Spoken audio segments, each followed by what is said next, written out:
Masih ingat Dimas Danang The Comment? Jarang terlihat di TV, begini nasibnya. Dimas Danang belum lama ini dikabarkan bangkrut. Hal tersebut diungkap Dimas Danang di podcast Kasih Solusi. Awal mulanya ketika dirinya memulai bisnis di bidang agensi.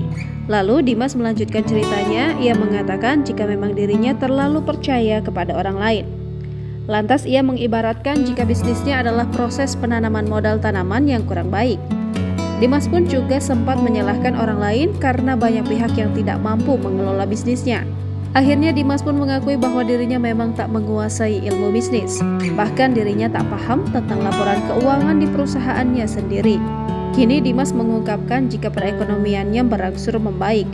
Berusaha untuk bangkit dari keterpurukannya, pria berusia 33 tahun ini membuat terobosan baru dengan membuat podcast bertajuk Keluh di YouTube. Dilansir dari tribunstyle.com, pria yang memiliki nama lengkap Dimas Danang Suryonegoro itu memulai karirnya sebagai penyiar radio di Indonesia. Saat itu ia menjadi penyiar radio di Prambors pada tahun 2011. Namanya mulai mencuat saat dirinya menjadi presenter di acara The Comment yang ditayangkan di televisi. Ia juga membawakan acara tersebut bersama Imam Darto. Tak hanya itu, Dimas juga sempat membintangi beberapa film Indonesia.